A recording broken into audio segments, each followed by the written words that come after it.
إن الحمد لله نحمده ونستعينه ونستغفره ونعوذ بالله من شرور أنفسنا ومن سيئات أعمالنا من يهده الله فلا مضل له ومن يضلل فلا هادي له وأشهد أن لا إله إلا الله وحده لا شريك له وأشهد أن محمدًا عبده ورسوله أما بعد قال الله تبارك وتعالى في كتابه الكريم بعد أن أقول أعوذ بالله من الشيطان الرجيم بسم الله الرحمن الرحيم يثبت الله الذين آمنوا بالقول الثابت في الحياة الدنيا وفي الآخرة رب اشرح لي صدري ويسر لي أمري واحلل عقدة من لساني يفقه قولي سبحانک لا علم لنا الا ما علمتنا انک انت العلیم الحکیم۔ الحمدللہ ہم نے اللہ تعالیٰ کی توفیق سے جو ہے وہ ہیئر آفٹر سیریز جو ہے وہ شروع کی ہوئی ہے۔ القیامۃ الصغریٰ کتاب کا نام ہے جو جس وقت میرے ہاتھ میں ہے۔ یہ انگلش ترجمہ ہے دکتور شیخ عمر الاشکر رحمہ اللہ کا۔ کچھ بنیادی گفتگو ہم کر چکے ہیں اس ٹاپک کے بارے میں، آخرت کی اہمیت کیا ہے، میرے اور آپ کے لیے اس کے بارے میں تذکرہ کرنا کیوں خیر کا باعث ہے، اور آج میں آپ کو بتا دیتا ہوں کہ انشاءاللہ میرا آبجیکٹیو کیا ہے۔ اگلا جو چیپٹر 2 مصنف لے کے آئے ہیں رحمہ اللہ، انہوں نے کچھ بنیادی باتیں کی ہیں موت کے بارے میں۔ مثلاً سکرۃ الموت کس کو کہا جاتا ہے، موت کی کا سکرہ یا عربی میں جس کو سکرۃ الموت کہا جاتا ہے، اس کے بارے میں ہم تھوڑی گفتگو کریں گے۔ ایک چیپٹر کے نیچے انہوں نے مختلف سب ٹاپکس باندھے ہیں کہ موت کے وقت انسان کس چیز کی خواہش کرتا ہے، ایک اہل ایمان کی خوشی موت کے وقت کیا ہوتی ہے، شیطان کی موجودگی موت کے وقت کیسی ہوتی ہے، اور پھر خاتمہ بالسوء کے کیا اسباب ہیں، برا اینڈنگ، ایک بری موت کے کیا اسباب ہو سکتے ہیں، اور پھر انبیاء علیہم السلام کو موت کے وقت ان کے ساتھ کیا ہوتا ہے، شہداء کے ساتھ کیا ہوتا ہے، اور پھر انشاءاللہ اللہ سے امید ہے کہ آج ہم جس حدیث کا میں نے آپ کے سامنے تذکرہ کیا تھا جو براء ابن عازب رضی اللہ تعالیٰ عنہ کی حدیث ہے، اس موضوع پہ بنیادی حدیث کی حیثیت سے وہ اس طرح کی کتابوں میں درج ہے، اور میں نے آپ کو بتایا تھا کہ ابن القیم رحمہ اللہ نے کہا ہے کہ یہ حدیث اس موضوع کی بنیاد ہے، تو انشاءاللہ اس کو ہم دیکھیں گے۔ آئیں سب سے پہلے ہم بات کرتے ہیں موت کا جو وقت ہے، دا ٹائم آف ڈیتھ۔ سب سے پہلا سب ٹاپک آتھر باندھتے ہیں موت کے فرشتوں کی آمد، اور انشاءاللہ یہ ساری چیزیں تفصیل سے اس حدیث میں آئیں گی۔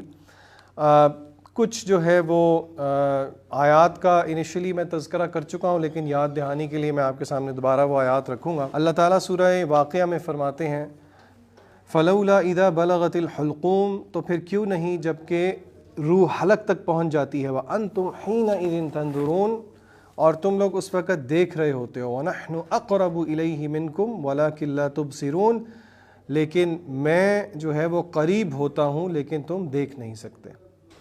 پھر اسی طرح اللہ تعالیٰ نے سورہ قیامہ کے اندر ایک نقشہ کھینچا، اللہ فرماتے ہیں کَلَّا إِذَا بَلَغَتِ التَّرَاقِيَ وَقِيلَ مَنْ رَاقٍ، کہ ہرگز نہیں بلکہ جب کلا نہیں بلکہ جب روح جو ہے وہ بلغت التراقی، کالر بون تک، حلق تک پہنچ جاتی ہے، وقیل من، اور کہا جاتا ہے کہ کہاں ہے راکی، ڈاکٹر، کیور کرنے والا، شفا دینے والا، وظن انہ الفراق، لیکن مرنے والے کو پتہ لگ جاتا ہے کہ موت کا وقت آ گیا۔ سوشل میڈیا پہ مختلف ویڈیوز گردش کرتی رہتی ہیں۔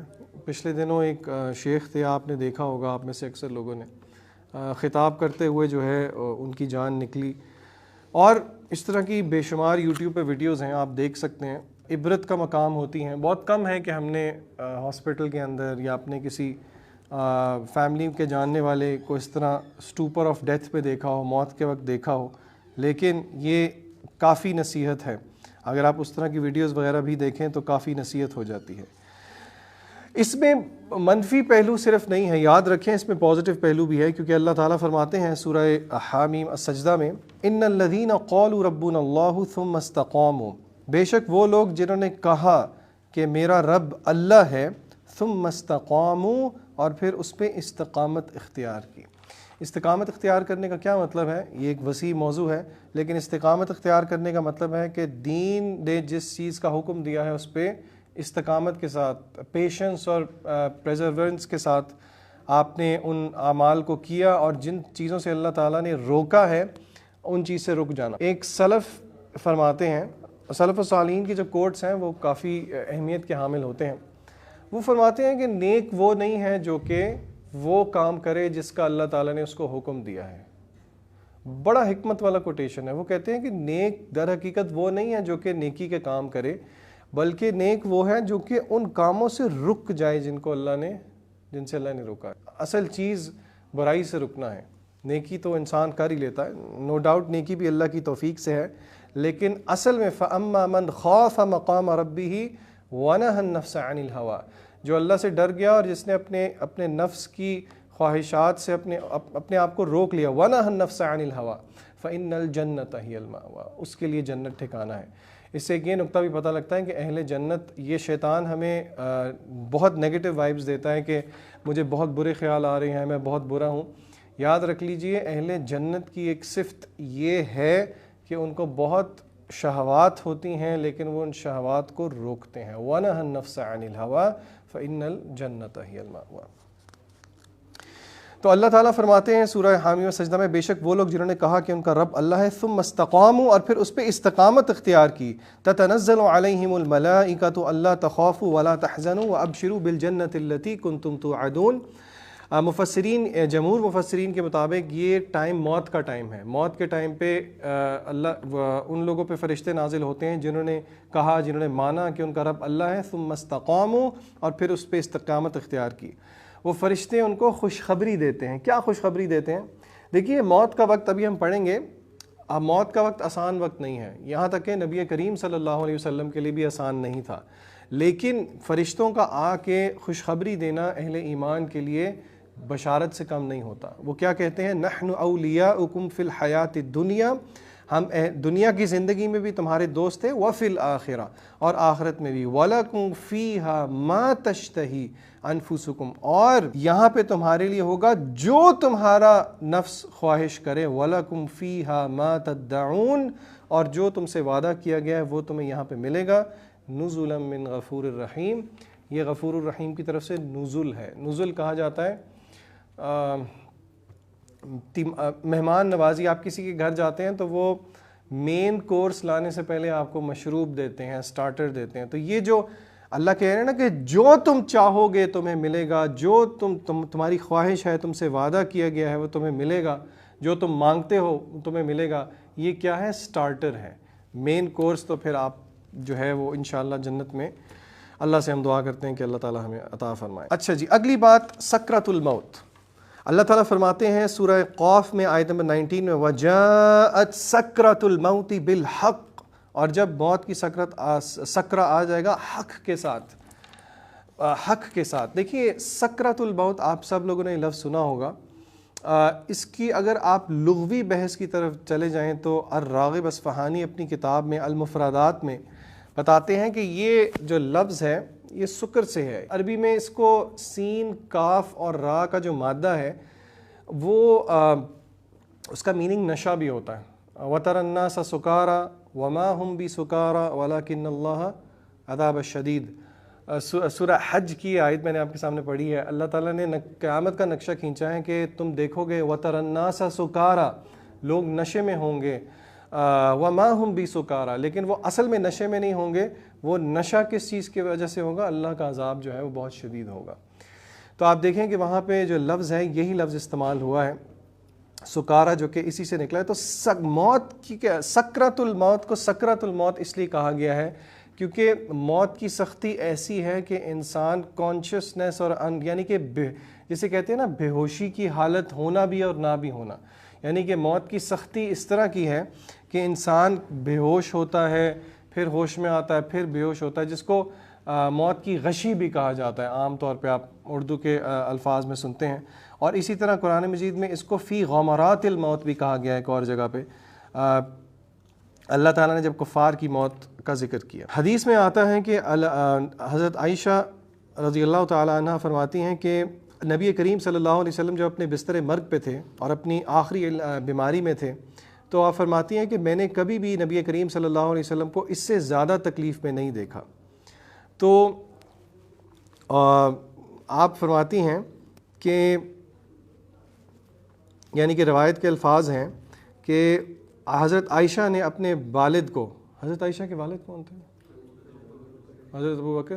جی حضرت ابو بکر.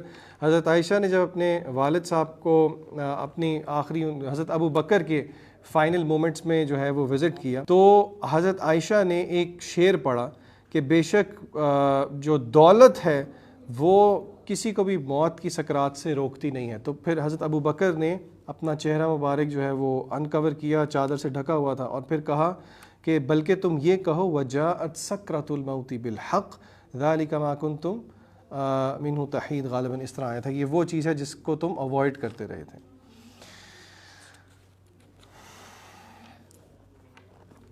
کیا موت کی سختی کوئی ایسا شخص ہے جس کو نہیں ہوگی؟ اللہ کے نبی صلی اللہ علیہ وسلم فرماتے تھے، جس کا مفہوم یہ ہے اس ٹائم موت کے ٹائم پہ کہ موت کی سختی برحق ہے، اور آپ نے فرمایا کہ موت کی سختی سختی ہے، او کما قال النبی صلی اللہ علیہ وسلم. تو میرا آپ سے سوال یہ ہے، کیا کوئی ایسا شخص ہے جس کو موت کی سختی سے جس کو چھٹکارا حاصل ہو جائے گا؟ شہید کے بارے میں روایات ہیں.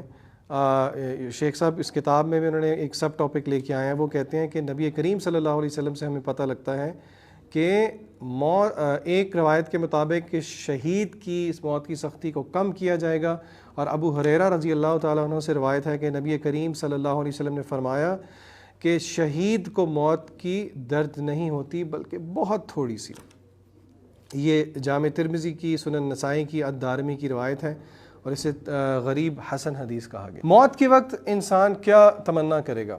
دیکھیے یہ بات یاد رکھیں، اکثر لوگ، آپ بڑے لوگوں کو دیکھیں، یہ جو بہت مشہور لوگ ہیں، تو اکثر یہ لوگ، یعنی کہ میں دیندار لوگوں کی بات نہیں کر رہا، مسلمز کی بات بھی نہیں کر رہا، آپ کبھی نان مسلم پرسنالٹیز کو دیکھیں تو آپ ان کی نا، اگر بایوگرافی اگر انہوں نے کوئی لکھی ہو، یا اگر ان کی بایوگرافی پہ کوئی ان کا انٹرویو لے رہا ہو، تو ایک پیٹ کویسچن ہوتا ہے جو کہ وہ ہمیشہ پوچھتے ہیں، اور وہ یہ ہے کہ جب آپ اپنی زندگی کے اینڈ پہ ہوں گے تو واٹ وڈ یو ڈو؟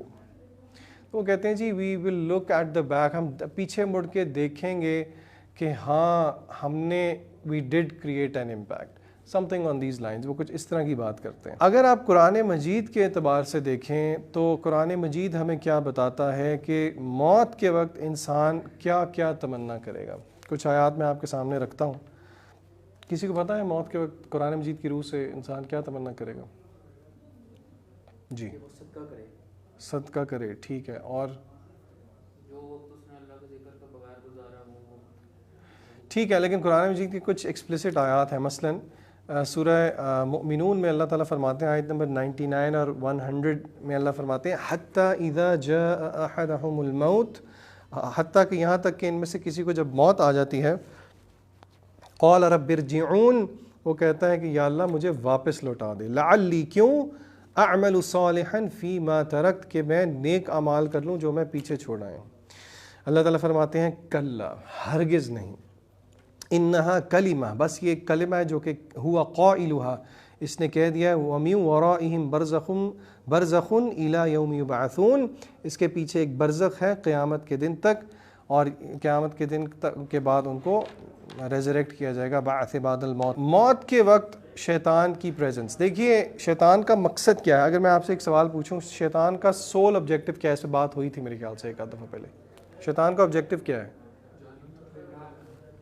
اس نے اللہ سے وعدہ لیا تھا، اللہ سے کہا تھا مجھے آپ موقع دیں، میں ان سب کو جو ہے وہ، اللہ نے کب تک موقع دیا ہے شیطان کو؟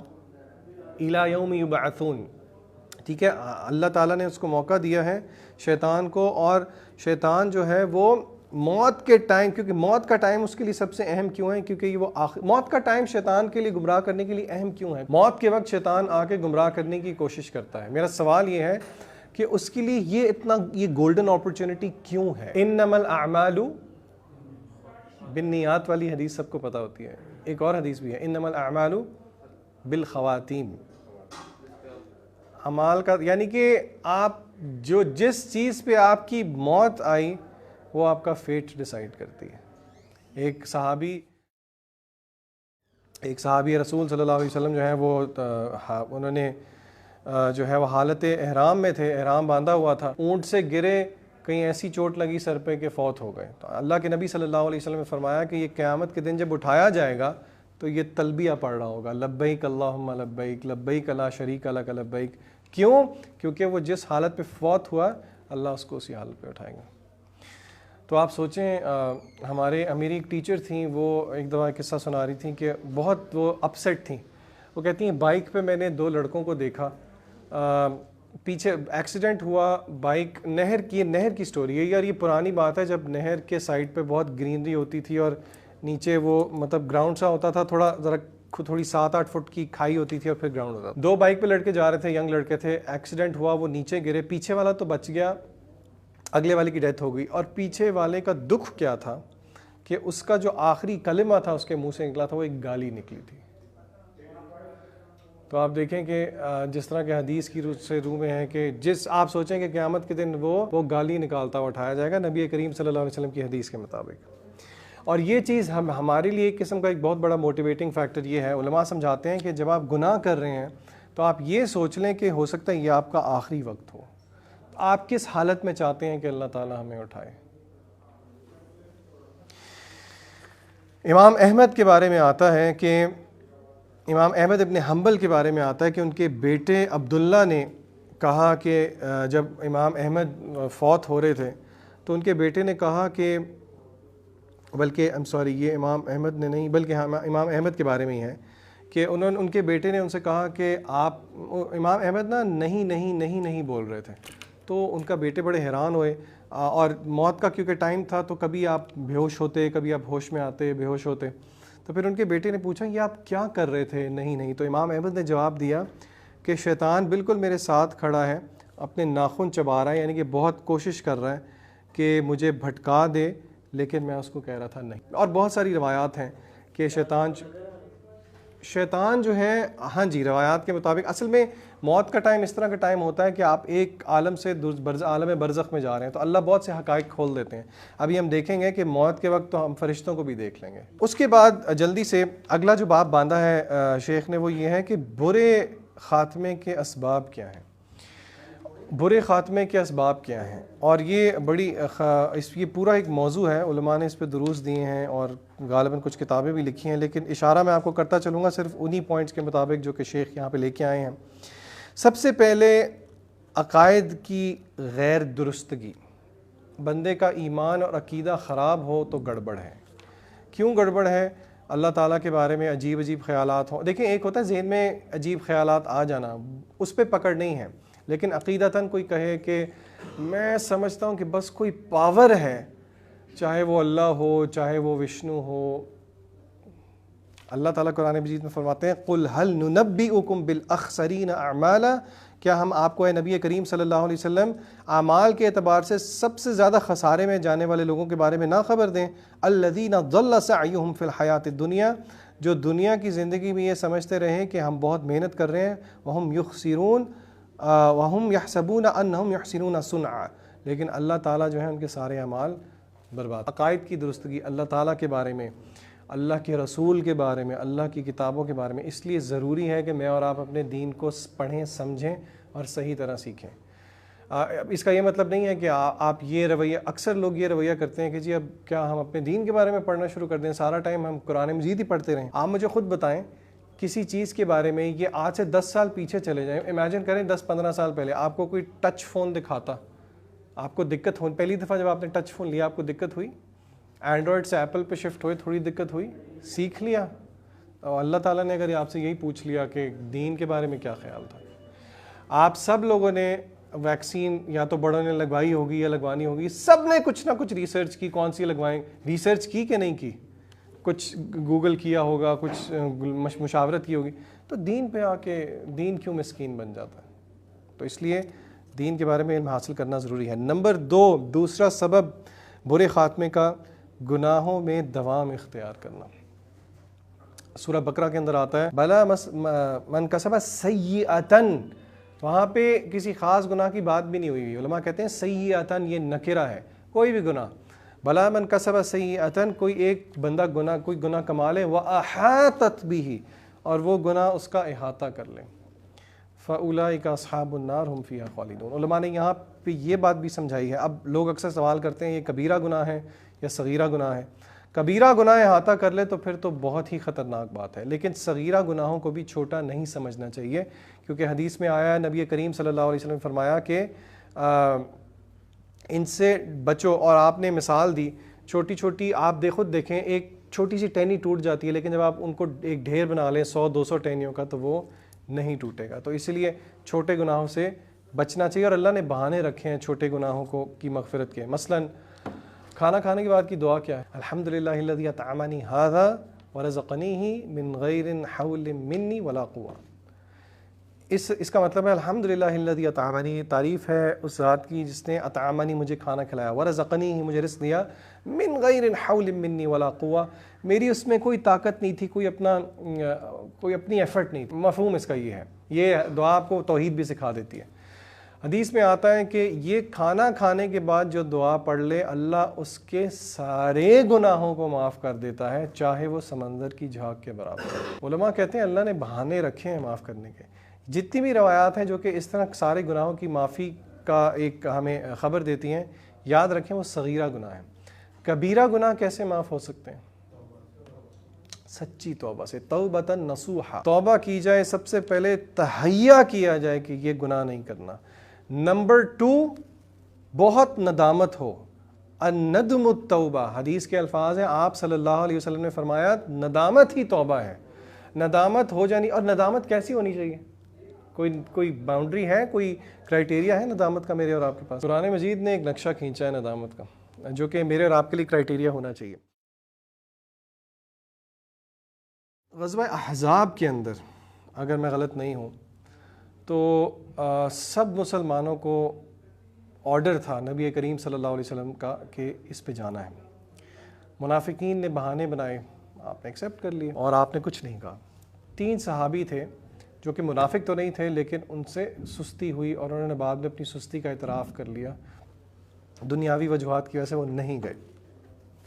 اللہ کے نبی صلی اللہ علیہ وسلم نے 50 دن کا سوشل بائیکاٹ کیا ان کے ساتھ، یہاں تک کہ کچھ مؤخرین جو ہے ہسٹورینز ہیں وہ کہتے ہیں کہ آپ صلی اللہ علیہ وسلم نے ان کی بیویوں کو بھی حکم دیا ان کے ساتھ سلام کا جواب بھی نہیں دینا ان کو، ایک سیکنڈ، سلام کا جواب بھی نہیں دینا ان کو۔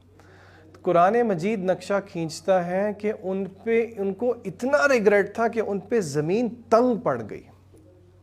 مجھے اب ایگزیکٹ عربی کے لفظ نہیں یاد، لیکن قرآن مجید کے الفاظ ہیں کہ زمین ان پہ تنگ ہو گئی۔ تو میں اور آپ اپنے آپ سے یہ سوال کریں، جب ہم گناہ کرتے ہیں تو کیا وہ ایسے ہیں کہ مکھی ہماری ناک پہ بیٹھی اور ہم نے اس کو اڑا دیا اور بس بات ختم؟ یا پھر میری اور آپ کی حالت یہ ہے کہ ہم ایک ایسے پہاڑ کے نیچے بیٹھے ہوئے ہیں جو کہ ابھی کے ابھی گرا؟ ہونا تو ایسے چاہیے۔ تو توبہ، کبیرہ گناہوں سے توبہ کی کنڈیشن ہے تہیہ کریں میں واپس نہیں جاؤں گا، ریگریٹ ہو بہت زیادہ، ٹھیک ہے؟ اور اگر آپ نے کسی کا حق مارا ہے تو اس کو وہ حق واپس کریں، اور کچھ علماء کہتے ہیں کہ اس کی جگہ کوئی نیک اعمال بھی شروع کر دیں کانسٹنٹلی۔ یہ اگر آپ حق ادا کریں تو اللہ تعالیٰ توبہ قبول کر لیتے ہیں کہ نہیں کرتے؟ بالکل کر لیتے ہیں۔ اور اس چیز سے مایوس ہونا کہ اللہ توبہ قبول نہیں کریں گے، یہ بہت بڑا گناہ ہے۔ ایک بات اور یاد رکھ لیں، اگر آپ نے تہیہ کیا اور آپ سے ایک دفعہ دوبارہ گناہ ہو گیا، پھر کیا کریں گے؟ اللہ سے تو آپ نے وعدے کیے تھے، مطلب اللہ سے، اچھا دوسری دفعہ اگر آپ سے گناہ ہو گیا، تیسری دفعہ گناہ ہو گیا، یہ تو مذاق نہیں ہو گیا توبہ؟ حسن البصری کے پاس ایک شخص آئے، انہوں نے پوچھا کہ میں گناہ کرتا ہوں، توبہ کرتا ہوں، پھر گناہ کرتا ہوں، توبہ کرتا ہوں، پھر گناہ ہو جاتا ہے، توبہ کرتا ہوں، پھر گناہ ہو جاتا ہے، تو اب مجھے شرم آ گئی ہے۔ تو حسن البصری کہتے ہیں کہ یہی تو شیطان چاہتا ہے، تم تھک جاؤ گے لیکن اللہ تمہیں معاف کرنے سے نہیں تھکے گا۔ روایت کے الفاظ ہیں، حدیث قدسی ہے کہ اے بنی آدم، اگر تو میرے پاس آئے، زمین کی بنیاد سے لے کے آسمان کی چوٹیوں تک یہ جتنا پورشن ہے گناہوں سے بھرا ہوا لے کے، اور ایک دفعہ دیکھیں، اللہ تعالیٰ اپنے بندوں کو ضائع نہیں کرتے۔ اللہ کو بہت بہت محبوب ہے یہ چیز کہ بندہ سچے دل کے ساتھ اللہ تعالیٰ کی طرف آ کے کہے یا اللہ غلطی ہو گئی، معاف کر دیں۔ اللہ تعالیٰ صرف گناہ نہیں معاف کرتے، اولئک یبدل اللہ سیئاتہم حسنات، اللہ تعالیٰ ان سارے کے سارے گناہوں کو، ان سارے کے سارے گناہوں کو نیکیوں، اور یہ اللہ کی رحمت سے کوئی بعید، کوئی کہے کہ جی یہ تو بڑی وہ یہ تو نہیں ہے انجسٹس کیسا ہے یہ تو اللہ کا دینے کے بہانے ہی بہانے. تو اللہ تعالیٰ کو یہ ادا اسی لیے ابن قیم کہتے ہیں کہ اللہ کو گناہ کرنے والے کے آنسو ایک ایروگنٹ تسبیح کرنے والا جو کہ سبحان اللہ پڑھی جا رہا ہے اور وہ پھولا نہیں سما رہا کہ میری کیا بات ہے. ابن قیم کہتے ہیں کہ اللہ کو گناہ گار کے آنسو زیادہ محبوب ہیں بجائے کہ ایک متکبر بندہ تسبیحات کر رہا ہے اور اپنی طرف سے اس کو بڑا زعم ہے. نہیں، اللہ کو عاجزی پسند ہے. اس لیے ذہن میں رکھیں انسان گناہ کر لیتا ہے. اور یہ بات بھی ذہن میں رکھیں. دیکھیں میری بات کو غلط مت سمجھیں لیکن ایک سائیکی ہے جو کہ میں نے اور آپ نے سمجھنی ہے. اللہ کے نبی صلی اللہ علیہ وسلم کہتے ہیں کہ اگر تم گناہ نہ کرتے تو اللہ تعالیٰ تمہیں ختم کر کے ایک ایسی قوم لے آتا جو کہ گناہ کرتی اور پھر اس کو پتہ ہوتا کہ اس کا ایک رب ہے جو کہ اس کی توبہ قبول کرتا ہے. گناہ کرتی، توبہ کرتی، اللہ ان کی توبہ قبول کرتا. تو یہ اللہ تعالیٰ کی شان غفاری کا مظہر ہے. اللہ تعالیٰ کو بہت بات دیکھیے توبہ کا کیا مطلب ہے؟ بار بار. اور توبہ یہ نہیں کہ ایک دفعہ کر لی، توبہ کا مطلب ہے بار بار. اور ابن قیم کہتے ہیں مدارج السالکین میں کہ توبہ جو ہے وہ بندہ مومن کا شعار ہوا کرتا ہے اور زندگی کے اینڈ میں تو اس کو اس کی زیادہ ضرورت ہو. توبہ یاد رکھیے صرف گناہوں سے، دیکھیے توبہ اور استغفار میں کیا فرق ہے؟ بات تھوڑی سائڈ پہ نکل رہی ہے لیکن سمجھنے کی ضرورت ہے. استغفار کا مطلب ہے آپ اللہ تعالیٰ سے دعا کر رہے ہیں کہ آپ جو ہے نا وہ اللہ تعالیٰ آپ کے گناہوں پہ ستر پوشی بھی کر دیں اور آپ کو معاف بھی کر دے. شیخ صالح عثیمین یہ بات سمجھاتے ہوئے ایک بہت پیاری حدیث ہے. قیامت کے دن اللہ تعالیٰ جو ہے وہ ایک بندے کو اپنے سامنے بلائیں گے. اللہ تعالیٰ کس کو سامنے بلائیں گے اپنے 1 to 1 کس کے ساتھ ہوگا؟ کلہم آتیہ یوم القیامت فردا. ایک نے 1 by 1 پیش ہونا. سورہ مریم کی آیت ہے وَكُلُّهُمْ آتِيهِ يَوْمَ الْقِيَامَةِ فَرْدًا وَأَحْصَاهُمْ عَدَّهُ عَدًّا. اللہ کہتے ہیں میں نے گن کے رکھا ہوا. بندہ اللہ کے سامنے کھڑا ہوگا، اللہ کہیں گے اے میرے بندے کیا تو نے یہ گناہ کیا تھا؟ کیا خیال ہے بندہ کیا کہے گا اس وقت؟ اللہ کہیں گے تو نے یہ بھی کیا، تو نے یہ بھی کیا، یہ بھی کیا، یہ بھی کیا، یہ بھی کیا، یہ بھی کیا. اللہ سب گناہوں کو گنوائیں گے. بندہ کہے گا یا اللہ ایگریڈ. اللہ کے سامنے کیسے انکار کر سکتے ہیں؟ اللہ تعالیٰ کہیں گے جا جس طرح دنیا میں نے تیرے گناہوں پہ پردہ ڈالا تھا ستر تو کا، آج بھی میں تیرے گناہوں پہ ستر ڈال دیتا ہوں، پردہ ڈال دیتا ہوں اور اللہ تعالیٰ اس کو جنت کے اندر بھیج دیں گے. یہاں پہ جو لفظ میں نے آپ کو سمجھانا تھا وہ ستر کس کو کہتے ہیں؟ چھپانے کو کہتے ہیں یہ ہمارا ستر ہے. بچے ایک سیکنڈ، یہ ہمارا ستر ہے، ہم کسی کو دکھا نہیں سکتے. تو استغفار جب آپ پڑھ رہے ہیں اس کا مطلب ہے آپ اللہ سے طلب کر رہے ہیں یا اللہ میرے گناہوں کو معاف بھی کر دے، چھپا بھی دے. توبہ کا لٹرل مین تابہ یا توبو کا مطلب ہوتا ہے بار بار پلٹنا، اللہ کی طرف رجوع کرنا. میں آپ کو اس کی ایک مثال دیتا ہوں. عالم کا نام میرے ذہن میں نہیں ہے، غالباً امام القرطبی کا قول ہے یا کس کا قول ہے، ابن رجب الحنبلی رحمہ اللہ کا قول ہے. وہ کہتے ہیں کہ ایک بندہ اوشن کے بیچ میں ڈوب رہا ہو اور اس کے سہارے کے لیے صرف ایک لکڑی کا پھٹا ہو. آپ نقشہ سمجھ رہے ہیں کچھ؟ وہ کہتے ہیں کہ جتنی اس بندے کو اس وقت اللہ کی ضرورت محسوس ہوتی ہے اتنی ہی مجھے اور آپ کو اپنے گھر میں اپنے بیوی بچوں والدین کے ساتھ امن میں بیٹھے ہوئے ہونی چاہیے. کیا میں اور آپ اتنی ضرورت اللہ کی محسوس کرتے ہیں؟ اور اگر ہم یہ ضرورت محسوس کر لیں تو یہ ہے اصل عقیدہ. یا ایھا الناس انتم الفقراء الی اللہ، تم سب کے سب اللہ کی طرف فقیر ہو. واللہ هو الغنی الحمید، اللہ غنی ہے. تو بتانے کا مقصد یہ ہے کہ اللہ تعالیٰ کو میرے اور آپ کی توبہ بہت پسند ہے. گناہ نہیں کرنے چاہیے. بات نکلی تھی خاتمہ بالخیر کا ایک بہت بڑا سبب ہے گناہ اگر آپ کا احاطہ کر لے، لیکن یہ ایک جنگ ہے جو کہ جاری رہتی ہے. حدیث میں آتا ہے کہ جب تک حلق تک روح نہیں پہنچ جاتی اللہ تعالیٰ تب تک توبہ قبول کرتے ہیں. توبہ کرنا اپنی زندگی کا ایک طریقہ بنا لیں، لیکن یہ بات یاد رکھیں کہ توبہ صرف جس طرح کہ کچھ علماء نے کہا کہ منافقوں کی اور جھوٹوں کی توبہ نہیں ہونی چاہیے، لفاظی نہیں ہونی چاہیے، ندامت ہو ہر دفعہ. اور آپ یقین کریں ہر دفعہ نئی توبہ آپ کو ایک اس سے آپ کو ایک تقویت ملنی چاہیے. یہ مت سمجھیں کہ میں تو بہت گناہ گار ہوں, میں لوگوں کو نیکی کی دعوت کیسے دے سکتا ہوں. کل بنی آدم خطا, تمام کے تمام بنی آدم بہت زیادہ گناہ گار. آپ نے حدیث سنی ہوگی کہ بندہ جب گناہ کرتا ہے تو دل پہ ایک کالا دھبا لگ جاتا ہے, گناہ کرتا جاتا ہے, دل پہ کالا دھبا لگتا رہتا ہے, یہاں تک کہ اللہ تعالیٰ دلوں پہ مہر لگا دیتا ہے. اب دیکھیے کہ دل پہ مہر لگنا, یہ مجھے اور آپ کو تو نہیں پتا کہ دل پہ مہر لگی ہے یا نہیں لگی, لیکن اس کا طریقہ یہ ہے کہ اگر آپ کو محسوس ہو رہا ہے کہ آپ کی وہ کیفیت نہیں ہے, تو پہلی بات تو یہ ہے کہ آپ بیٹھ کے دیکھیں کہ آپ تھوڑا کنسسٹنسی کے ساتھ تھوڑا تھوڑا کر کے, اگر آپ کو لگتا ہے بہت سارے گناہ ہیں تو ایک ایک کر کے, ویسے تو گناہوں کو سب کو ترک کر دینا چاہیے, لیکن آپ پروگریس کریں, آپ ایک نیکی شروع کریں. مثلا اگر آپ نمازیں نہیں پڑھ رہے تو آپ نمازیں پڑھنا شروع کریں, اگر آپ سنن نہیں ادا کریں تو آپ باقاعدگی کے ساتھ سنن ادا کریں. اب نیکی میں باری باری, اب دیکھیے علماء ہمیں بات سمجھاتے ہیں کہ نیکی کو نیکی کھینچتی ہے اور گناہ کو گناہ کھینچتا ہے, ٹھیک ہے. تو اگر یہ کیفیت ہے تو پھر یہ بیٹھ کے سوچنے کا اور محاسبہ کرنے کا مقام ہے کہ ہمیں کیا چیزیں چھوڑنی چاہیے اور کیا بری کمپنی ہے جس کی وجہ سے ہم اس چیز, بہت سارے فیکٹرز ہیں. تو مطلب ایسی بات نہیں ہے کہ وہ کیفیت اچیو نہیں ہو سکتی, بالکل ہو سکتی ہے, لیکن ہم جائزہ لیں. یہ سارا قسوت قلب ہے, دل کی سختی ہے. وہ والے اعمال اختیار کریں جن سے دل نرم ہوتا ہے, نیکی کی طرف اپنی طبیعت کو مجبور کریں. حضرت عمر کہا کرتے تھے نا, رونا نہیں آ رہا تو پریٹینڈ ٹو کرائے اینڈ یو ول کرائے. صبر نہیں ہو رہا تو صبر کرنے کی ازیوم کرو کہ میں صبر کر رہا ہوں, تو اللہ صبر دے دے گا. تو انشاءاللہ اس چیز سے جو ہے وہ فرق پڑتا ہے. صحیح بخاری کی روایت ہے, یہ مختلف احادیث کی کتاب میں روایت آئی ہے. اس حدیث کا ایک پورشن انشاءاللہ میں آپ کے سامنے آج رکھوں گا. اس حدیث سے بہت سارے فوائد ہیں جو کہ سیکھے جا سکتے ہیں. براء ابن عازب رضی اللہ تعالیٰ عنہ اس کے راوی ہیں. وہ فرماتے ہیں کہ نبی کریم صلی اللہ علیہ وسلم نے فرمایا, المسلم اذا سئل فی القبر شہد اللہ الہ الا اللہ وان محمد الرسول اللہ فذلك قوله يثبت اللہ الذین آمنوا بالقول الثابت فی الحیاۃ الدنیا وفی الآخرہ. کہ جب مسلمان سے قبر کے اندر سوال کیا جاتا ہے تو وہ گواہی دیتا ہے لا الہ الا اللہ وان محمد الرسول اللہ, کہ اللہ کے علاوہ کوئی عبادت کے لائق نہیں اور محمد صلی اللہ علیہ وسلم ان کے نبی ہیں.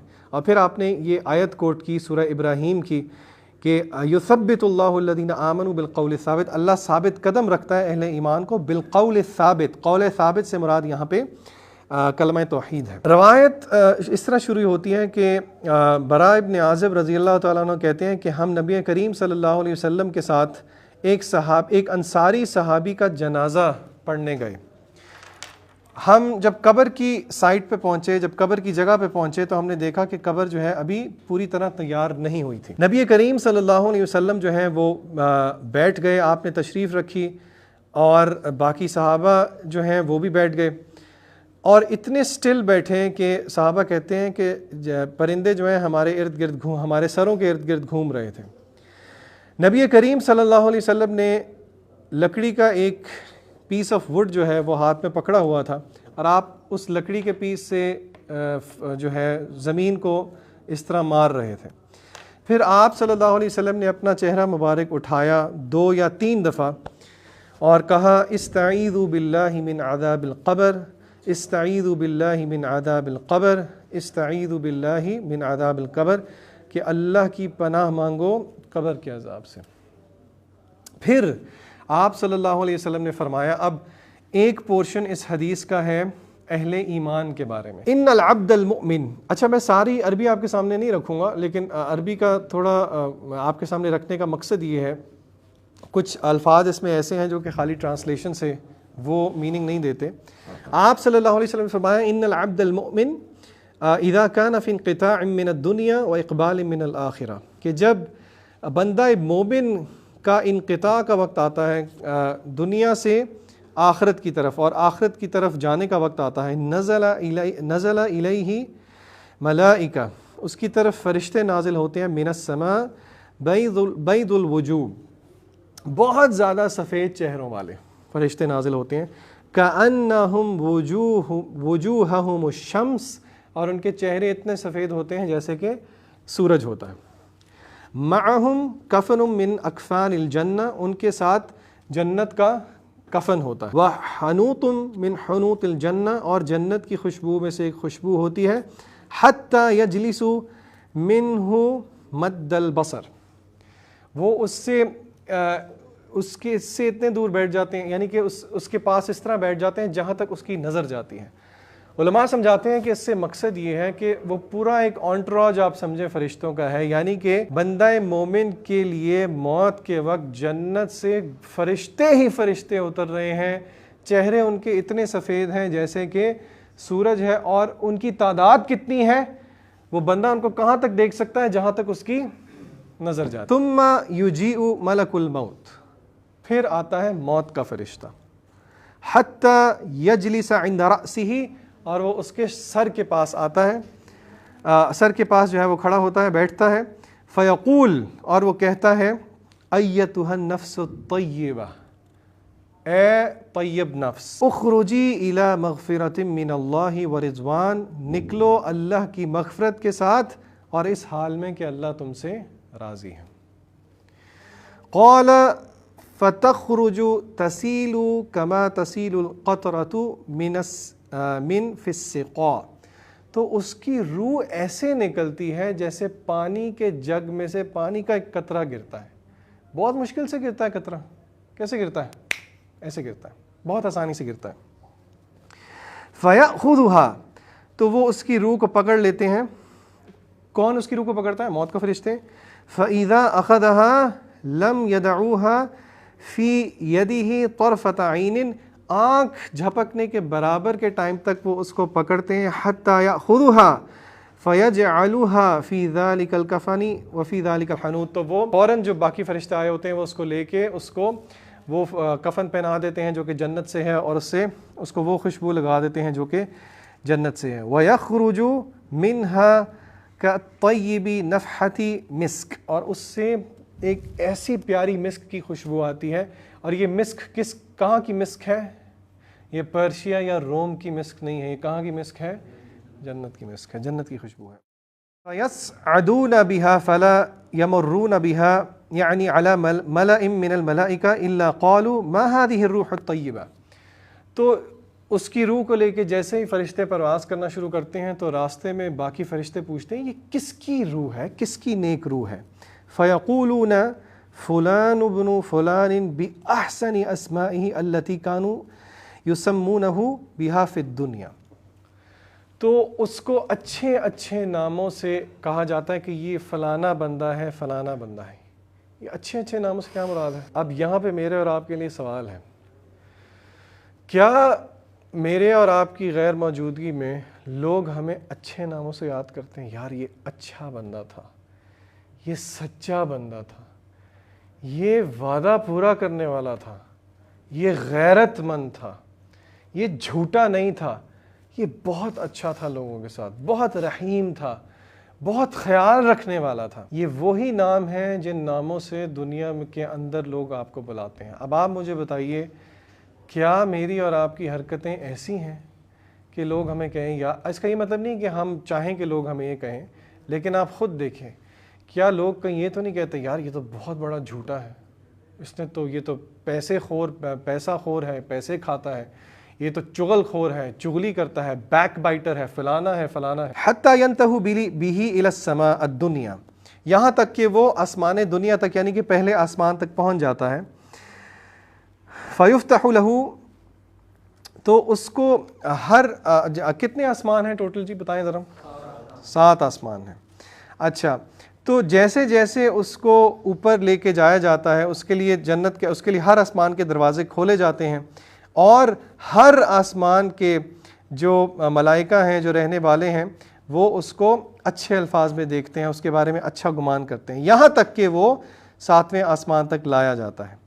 اور پھر روایت کے الفاظ ہیں، فیقول اللہ، اللہ تعالیٰ فرماتے ہیں، اکتبوا کتاب عبدی فی علیین، میرے بندے کو لکھ دو علیین میں، وَأُعِيدُهُ إِلَى الْأَرْضِ، اور اس کو زمین میں واپس بھیج دو۔ زمین میں واپس کہاں پہ بھیجنا؟